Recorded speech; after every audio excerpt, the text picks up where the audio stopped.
નમસ્કાર. એમ્બેડેડ સિસ્ટમ્સની દુનિયામાં 851 એક એવું નામ છે જે લગભગ દરેકે સાંભળ્યું જ હશે. હા, કદાચ થોડું જૂનું લાગે, પણ એના ફંડામેન્ટલ્સ આજે પણ એટલા જ પાવરફુલ છે.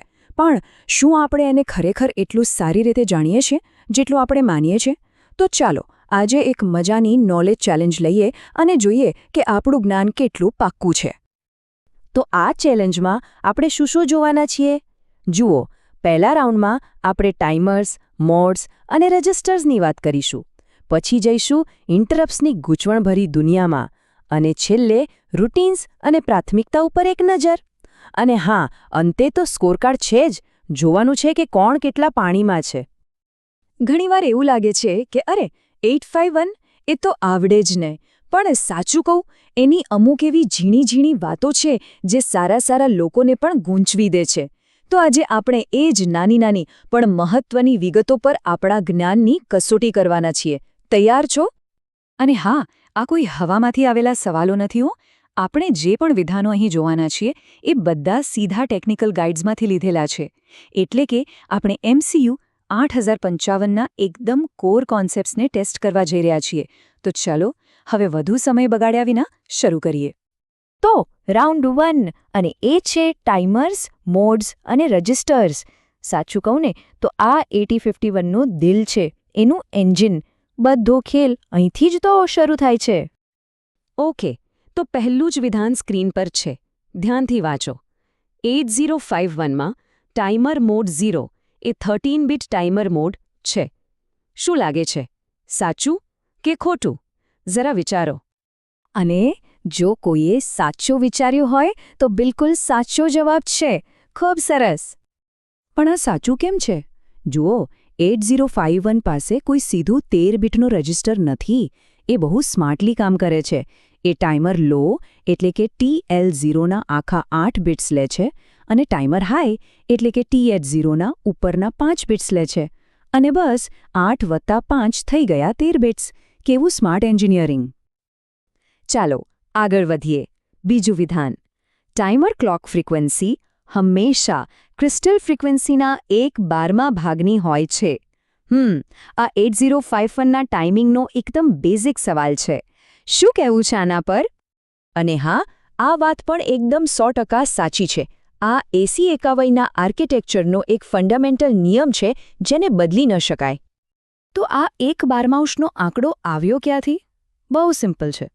ક્લાસિક 8051ને કોઈ પણ એક કામ પૂરું કરવા માટે, એટલે કે એક મશીન સાયકલ માટે બહારથી આવતા ક્રિસ્ટલના 12 ક્લોક પલ્સની જરૂર પડે છે.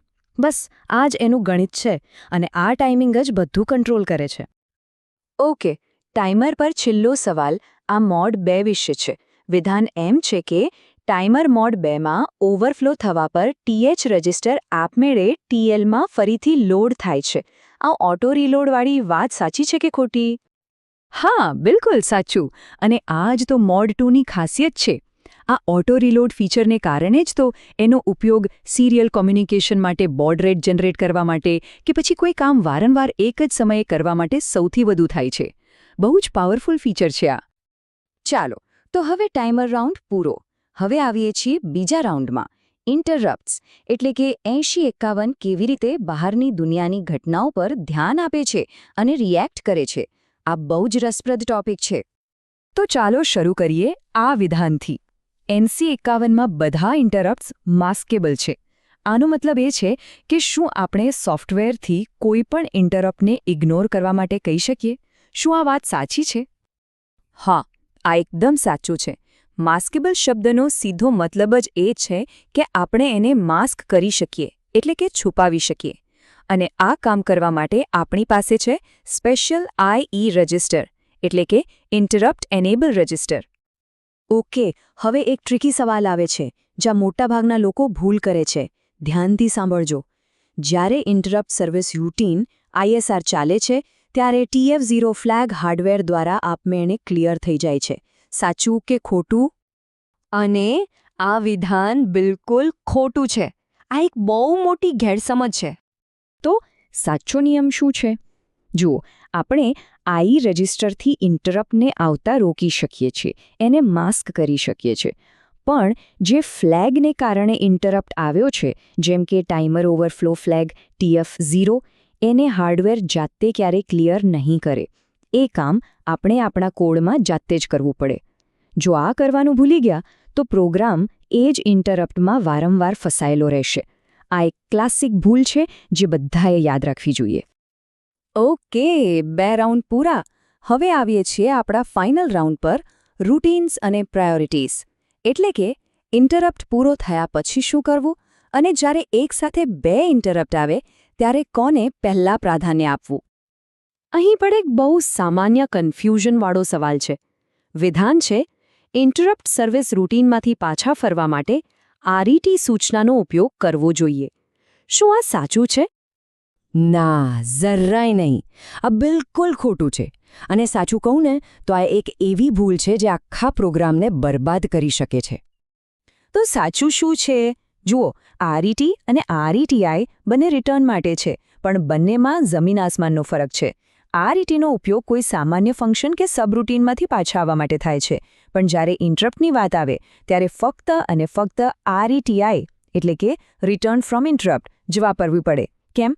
કારણ કે RET ખાલી પાછું નથી આવતું, એ ઇન્ટરપ્ટ સિસ્ટમને રીસેટ પણ કરે છે અને પ્રોસેસરને સિગ્નલ આપે છે કે હવે હું બીજા ઇન્ટરપ્ટ માટે તૈયાર છું.